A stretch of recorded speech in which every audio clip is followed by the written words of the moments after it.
breaking news from KXAN News. That breaking news this morning, all lanes of southbound Mopac shut down right now after a rollover crash on the highway. Thanks for joining us. I'm Tom Miller. I'm Sally Hernandez. We have KXAN's Blake Devine joining us live from the scene. Blake, what are you seeing out there?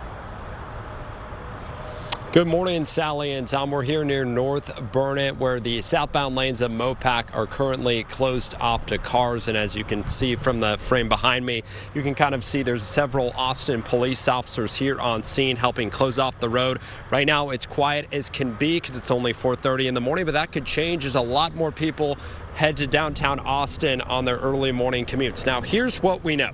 Austin Travis County EMS said the southbound lanes are closed, and according to EMS, the single vehicle crash happened on Mopac just north of Highway 183 at the intersection around 1:50 a.m. this morning. One adult was taken to the hospital with critical life-threatening injuries. That adult was the only patient, according to EMS, and drivers should expect the southbound lanes closed and choose other routes. And one witness told KXAN they saw the driver flip over the median. The car is actually about 500 feet down the road before our visibility, but we have some visual assets to go along with that. But we're gonna continue to keep you updated this morning on how this affects traffic. Erica, back.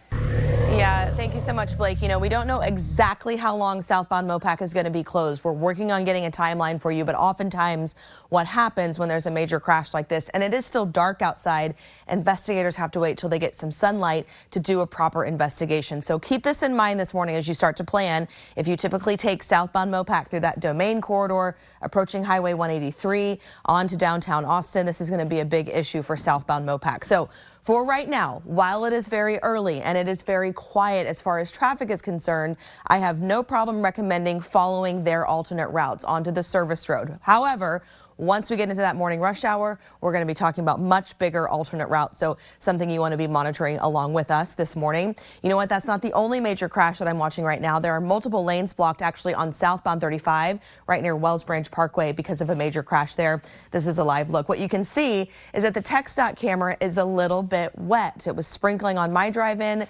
And as far as we know, Kristen, it's going to be wet for the rest of the morning, right? Right, it'll be a light drizzle to start. It's the evening commute home where we start to talk beefier showers. Let me show you what's going on radar. It's going to be hard for radar to pick up what's happening right now because it's so light in intensity, but you can see some of those showers already starting to approach the hill country. It is cold front day, so big changes expected in your weather from start to finish today. It's going to be a totally different ball game. So you'll notice our Lady Bird Johnson Wildflower Center camera there in South Austin just shows cloud cover. Every once in a while we see a tiny raindrop, but nothing too significant yet. 71 degrees. That's important because these 60s and 70s right now are about our high temperatures for the day. Once that cold front gets in here later this morning, we're done with the warm up. Temperatures nosedive into the later part of today. So yes, technically it's warmer right now, but don't get too comfortable. Later today, we're expecting temperatures to be in the 50s and 60s. We've got widespread rain expected later this afternoon into this evening. Gusty winds. It's going to feel a whole lot more like fall. Dare we even say winter at times later today. More on the change expected over the next 24 hours coming up. Thank you, Kristen. This morning, we're breaking down some of the key takeaways from the third GOP presidential primary debate. Coming up this morning on the Today Show, NBC News, Hallie Jackson has a recap of the debate in Florida, including clashes between former UN Ambassador Nikki Haley and entrepreneur Vivek Ramaswamy. Plus, how the candidates sparred over abortion legislation in the wake of Tuesday's election defeats, pegged to the issue. So the biggest question heading into this debate night was, is anything going to change the dynamic here? Would anything in this arena change the way that Donald Trump has a very firm grip on the Republican nomination, at least based on where polls are right now in the key states of Iowa, New Hampshire? That jury is still out. I think we'll know more once we start to see polling. But what we do know is that the candidates look to draw some real contrast here on issues of foreign policy. But at times things got personal, with Vivek Ramaswamy specifically going after former UN Ambassador Nikki Haley, who went right back after him and a couple of key moments here. At one point, she even called him scum after he referenced her adult daughter on stage there. You also saw candidates trying to explain how they would lead the party in a different way than former President Trump, but he really bookended the debate. The majority of this debate was involving issues like foreign policy as well as the fight to protect abortion access. Republicans commenting on what we've seen in the last couple of days here with those election results showing that issue powered Democrats to wins in some key states like Kentucky, Ohio, and Virginia. Lots to talk about here as the campaign continues, just a couple of months now until Iowa. Thank you, Hallie. Back here in Austin, the state's testimony is going to continue today in the murder trial of Caitlin Armstrong. She is accused of shooting and killing pro cyclist Mo Wilson last year. Yesterday, a homicide detective shared Armstrong's online records in the days after the murder. They said that they included flight itineraries, internet searches for plastic surgery, and the case itself. Two of Armstrong's friends also testified that they contacted the Austin Police Department, and that is after they learned that detectives were investigating Wilson's death as a homicide. They say Armstrong previously told them she wanted to kill Wilson because of her connection to Armstrong's former boyfriend, Colin Strickland, but they thought she wasn't serious. Testimony continues today with a witness list that is almost 10 pages long. Just a big heads up, parents, for you this morning. If you have little ones that go to Hemphill Elementary School, they will not return to class today as school leaders had hoped. This after mold was found inside 13 of the classrooms earlier this month. KCISD officials tell us Monday could be the earliest that the students could get back into the classroom. Today was the initial target date for students to get back in. Now the mold is gone, but staff is still working on plumbing and moving furniture back to nearly every classroom on campus. The district says it will continue to offer meal services for students who need it. All the lights have been checked. The music is ready for the annual holiday light show at Mozart's Coffee. Look at that. The first show starts tonight at 6. This year people can expect a little dance floor to go along with it. I come here every year and it's always like really pretty to see. Merry Christmas! Tickets for the show are on sale online right now, but there will be free nights for veterans. The entire show runs through January the 6th. Coming up, a fiery explosion at a chemical plant in Houston. Amazing video and pictures coming up, forcing evacuations throughout the day. The latest from Sound Resource Solutions coming up. And new approaches being taken as we look at a program trying to keep Central Texas teens out of prison. Good morning. A heads up, big traffic alert. Southbound Mopac completely shut down right near the intersection of Highway 183. You're looking there live right now after a rollover crash early this morning. Plan accordingly for these serious delays on your southbound Mopac commute.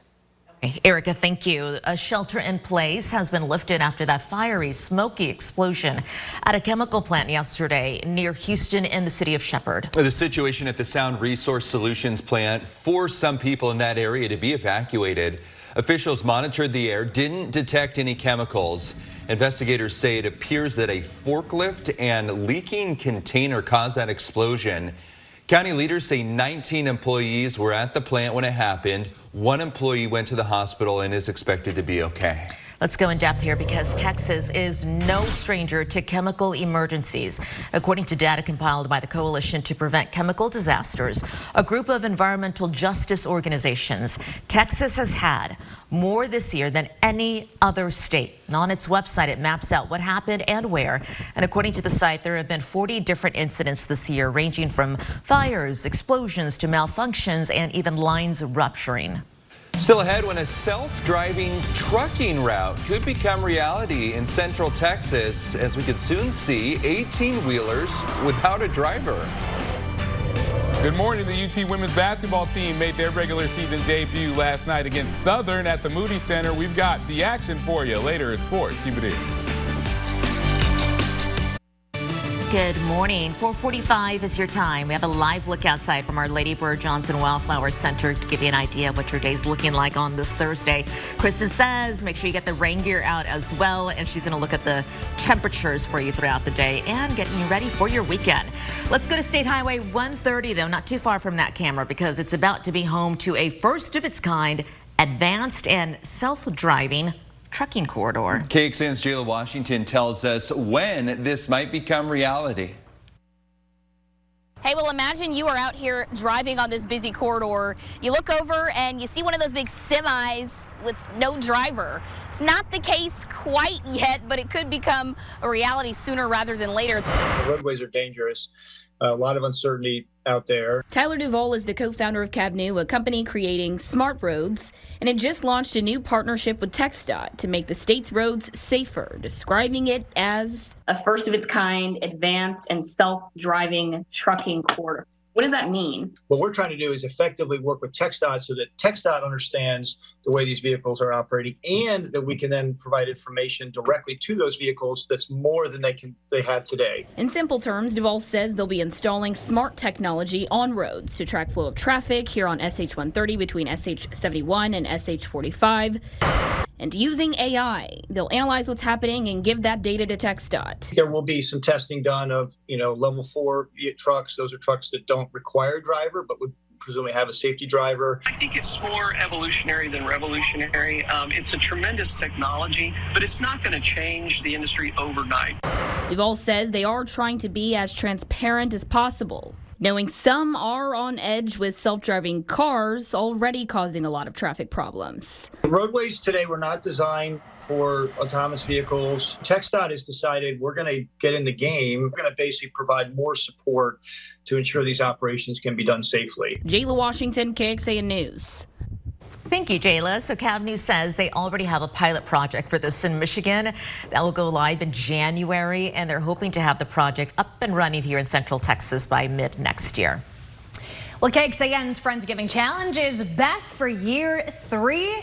Taking on Chief Meteorologist David Yeomans. How can you donate to the Central Texas Food Bank? You can go to that website there, KXAN.com/Friendsgiving, or you can scan that QR code there. Even a little bit helps. The Central Texas Food Bank tells us actually $10 can feed a family for a full month there. So we're raising funds. They're going to be passing out the food ahead of Thanksgiving, so all of our neighbors have something to look forward to. It's really easy to point your phone at that QR code. Yeah. Just do it right now while you're listening to, what the news and the forecast. For sure. I look forward to this conversation every morning because this is where I get the update on how we're doing. I honestly, because it's a weather day, haven't even checked. You haven't checked yet? I haven't checked. Good for Check you. for me. That means your head's in the right place. Yeah, I'm like, I got rain coming in on radar. I got gusty winds. I got cold temperatures to tell everybody about. So let's jump into it. The priority this morning is making sure that you guys know what's coming, because we knew the cold front was on its way. It dropped this in Colorado.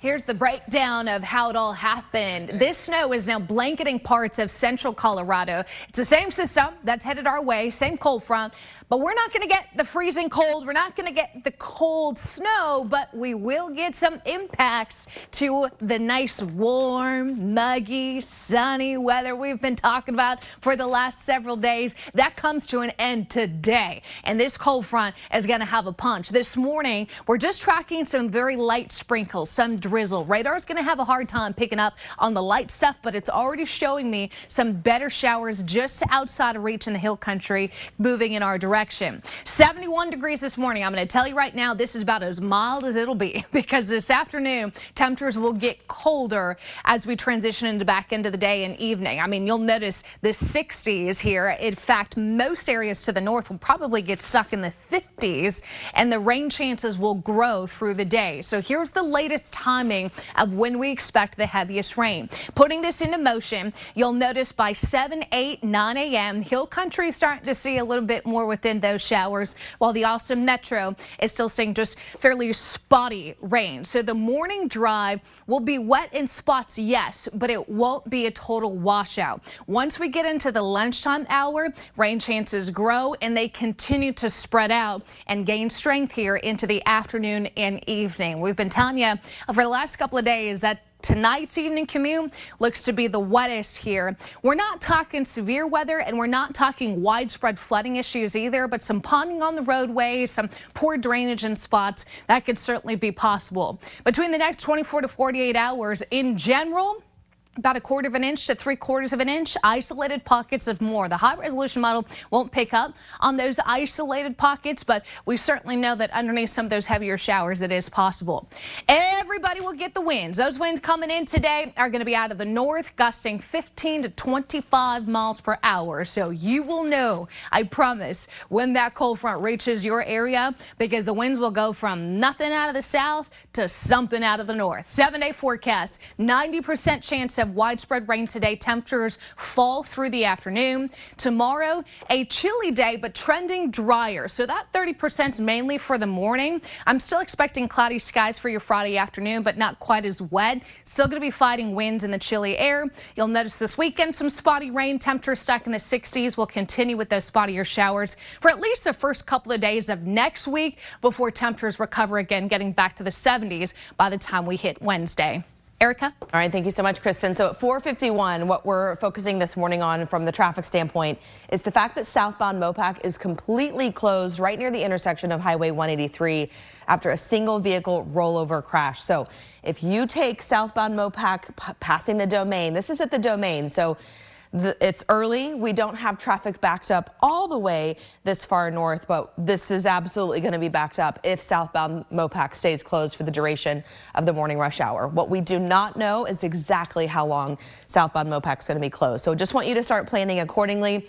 It's early enough. You can follow those service road reroutes that officials have set up for right now, but once we get closer to that morning rush hour, we're going to be starting talking about those bigger alternate routes like Burnett over to Anderson and getting back onto Mopac and that sort of thing, or staying on 35 this morning. It's probably going to be the better option. So we're going to watch that closely. Again, southbound Mopac closed right there as you approach Highway 183. Sally? Thank you, Erica. Some health news this morning. The FDA has approved a drug called Zepbound. It's a new weight loss drug from drug maker Eli Lilly that was shown in clinical trials to help people lose weight up to 52 pounds in just 16 months. And it is the latest entrant into this field of powerful new drugs being used for weight loss that already includes Ozempic, Wegovy, and Mounjaro. Having this new FDA approval of a second GLP-1 agonist on the market is humongous. Of course, you know, one of the conversations that we keep having is how incredibly expensive GLP-1 agonists are. So, of course, one of the most important things this is going to bring is drive competition to the market and hopefully bring down cost. The CDC says 4 in 10 adults have obesity in the United States. Doctors hope more drugs like Zepbound will help lower the significant cost to people in the future. Local community is in mourning this morning after a man died following a fire at an Austin High School orchestra concert last month. According to the GoFundMe setup, Sam Herrera died yesterday. Herrera was the husband of orchestra director Anne Maria Solis Herrera. That fire burned Herrera and 2 others outside Austin High School. Happened in the concert's concessions area. Austin fire investigators say an accidental flash fire from gasoline caused it. These are not bad kids. These are kids who are in very difficult situations. Travis County is working to keep teenagers out of the criminal justice system and instead offer them help. KXAN's Avery Travis spoke with the Travis County District Attorney to get an inside look at a new program leading young people to a better path. Hidden behind bustling businesses and chaotic streets in South Austin, there's a place where it's easy to slow down and listen.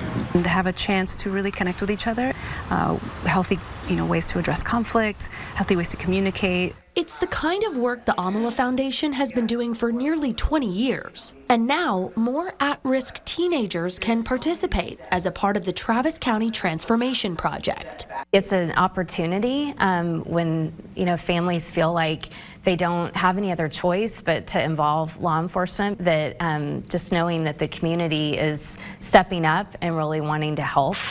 The DA's office says the most frequent offense driving young people into the criminal legal system is violence within the home. So instead of putting a teen in handcuffs and taking them to Travis County's Juvenile Detention Center, Gardner Betts, law enforcement can instead offer a chance to head to a LifeWorks shelter to cool off. The teen and their family will also get access to services with the goal of getting to the root causes of the conflict. It can be the students don't have a mattress at home and they need a mattress. Or the family has some food insecurity that's been happening for some time, and that's making the house more stressful. Deputies have repeatedly gone and interacted with this family. The hope is this will reduce responses or eliminate responses to that home altogether so that that family can heal. Avery Travis reporting for us. Now, there are certain limitations for this safety. Minors are not eligible if the incident involves a gun or serious body harm. And for now, only 15 and 16-year-olds are eligible for it. This is KXAN Sports, brought to you by Thomas J. Henry. Good morning. Texas thought to have an impressive debut to their season last night against Southern University. Vic Schaefer, last year's Big 12 Coach of the Year, hoping to coach up his squad to another successful season. Rory Harmon gets the first bucket of the game and the season for the Longhorns, and they were off to the races after that. Shea Holly with the layup in transition to make it 12-4, and Texas wants to see this a lot right here.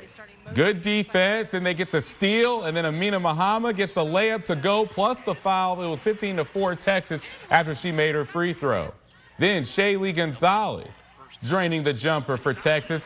They're in full control at this point in the game. They really like Madison Booker, the freshman right here. They love her court vision, and it's on full display right there. The lob to Amina Muhammad puts Texas up 32-9. Then Gisela Mall, the Cedar Park alum, draining the three-pointer. That was one of 3 threes on the night for Mall. Taylor Jones, the senior, getting the rebound plus the putback and the foul. 45-13. Jones led all scorers with 19 points. Texas up 30 at the half. Rory Harmon with the beautiful no-look pass to Madison Booker, and Texas rolls 80-35 over Southern. They've won 11 straight home openers, and they will take on Liberty Sunday afternoon at 2 o'clock at the Moody Center. That's it for sports. Let's go back over to you. Thanks, Jonathan. How city leaders are planning to help with one of the fastest growing industries in Austin, life sciences.